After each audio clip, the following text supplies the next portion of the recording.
Welcome back to the YouTube channel. Welcome back to the West Ham fan preview show, the West Ham fan Premier League countdown show, where I talk about all 20 teams throughout, all 20 teams in the league from the countdown to the Premier League. And we're coming up to the last three teams, last three teams, and today we are talking about Tottenham Hotspur. I don't know if a Tottenham fan's looking at this, they're thinking, West Ham fan talking about Tottenham is going to be very biased here. I'm genuinely just going to look at this as, try and be as not biased as possible. And try and look at this at face value, as they say. And Tottenham, the latest Tottenham news, by the way, this is recorded on the 2nd of August, so when you're seeing this, if there's any news in between, I've obviously missed it. Tottenham are close to signing Mickey van der Ven from Wolfsburg, and listen, Tottenham have needed centre-backs since Alderweireld and Thingy left for Tongan. And when Alderweireld's last season at Tottenham, he wasn't the same Alderweireld that we knew. Because under Pochettino, they had a great centre-back partnership. And that allowed them to attack with their full-backs and etc. They had a great team, unfortunately. But listen, getting Van der Ven would... I've never watched the guy, but I'm just going to assume that he's better than Eric Dyer. I'm going to assume that he's better than Davinson Sanchez, Longley, Tanganga. I know Longley's not there anymore. It would have been a howler if they got Longley back, because I don't mean to judge someone in their first season in a league that they've never played before, but because it was a loan deal, he didn't do a good job, but he had severe lapses of concentration. Signing James Maddison is a great signing. Obviously, he's one of my favourite players in the league, and unfortunately, he's got I just think he's got all the attributes for Postecoglou and his system. I watched a bit of Celtic when the old firm is on, and from what I see, he just attacks very well. His fullbacks are inverted and stuff. And when they played against us in pre-season, they dominated the game, and it was their first game of pre-season, and they haven't had a great pre-season. They've struggled with travelling and stuff like that, with travelling around the countries and stuff. And Daniel Levy is obviously the main problem of that club. But at the same time, there's been over the years where managers probably haven't got the best out of certain players, etc., you could say, but you need to back a manager that can play attacking football, because for me, you've got to have some sort of identity to win something, to compete high up in the league, which is where Tottenham want to get back to. And I don't think it'll be plain sailing for Postecoglou's first season, but I think if you give him a chance, he could build something. He could be like a Pochettino mould, because under Antonio Conte, it was either going to go one way or the other. It was either going to go really fucking good, win a trophy, etc., or it was going to go how it went, where he throws his toys out the pram because he doesn't get backed with the players that he wanted.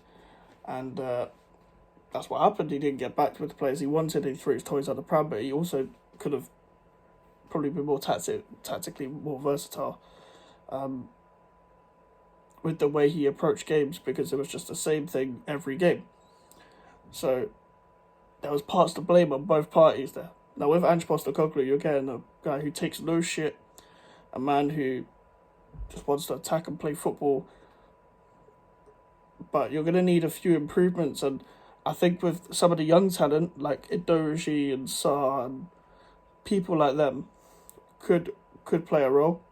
I don't know about this Alfie Devine dude. I've never watched him apart from the game he played against West Ham. He looks like an okay player. I can't really just go off that. It's a big season for people like Kulusevski and Son, who probably didn't live up to the expectations of last season. Kulusevski is a very good player, so is Heung-min Son.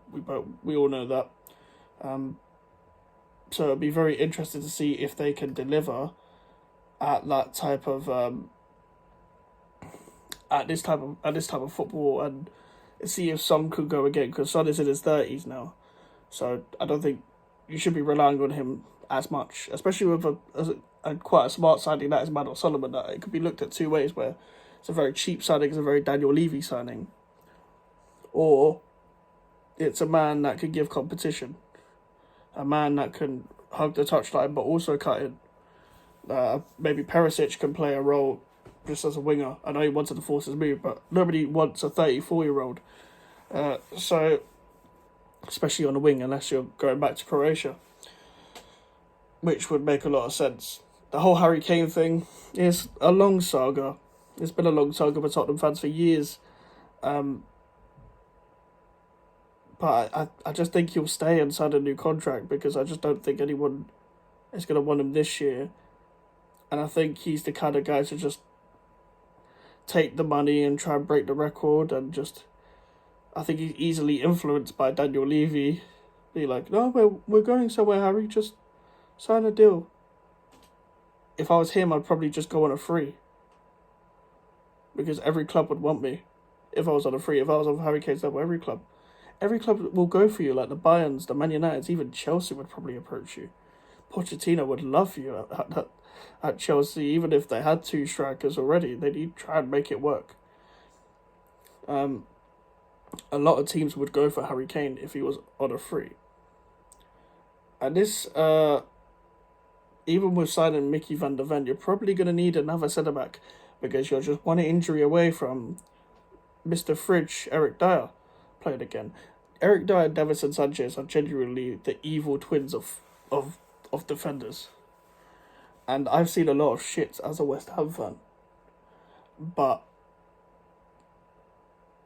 at the same time, Dyer and Sanchez played for that long over the years. Like, I don't know how you guys have put up with that for so long. Because Tottenham could have gone another level under Pochettino, but they still had shit players. Shit depth. Pochettino squeezing all he can out of some players, and he's not a miracle worker. He's just a manager. And that's the mistake that Tottenham can't make again, is not backing a man like Ange Postecoglou that, yeah, it's not a young manager, but it's an exciting manager to see some football. And playing football, good football, and winning trophies can be a hand-in-hand thing. It doesn't have to be an either-or thing. And he's taken his experiences from Celtic, and you might get battered. Tottenham might actually get battered a couple of times because of the high line, etc. But it could also go the other way, where they might batter teams. And they've got to be ready for that Brentford game, because that Brentford game won't be easy if they don't get a centre-back over the line. And I'm sure Mickey van der Ven will be fine, but I think he'll start alongside Romero for that game. But Romero does have a couple injuries in him and has a couple of red cards in him. And Tottenham probably also need better fullbacks as well. Maybe they can handle Emerson Royale for another season, but a lot of Tottenham fans don't like him. I don't know whether they still like him. Is he right for that system? I'm not too sure. Pedro Porro in a back four. Let's be serious. Like, that's not going to work. Bissouma is probably... if I was to make an early prediction, I would say Bissouma is going to be Tottenham's best player this season. I just think the guy's an amazing midfielder. He just didn't fit what Conte was trying to do. And I don't know why he would approve that signing and then say that he doesn't fit him tactically. You are literally the manager, Antonio Conte. So just don't approve the signing then. But anyway, make sure to leave a like and subscribe to the YouTube channel. Social medias are in the description if you want to follow me, the email for the inquiries. I'll see you guys later. Goodbye.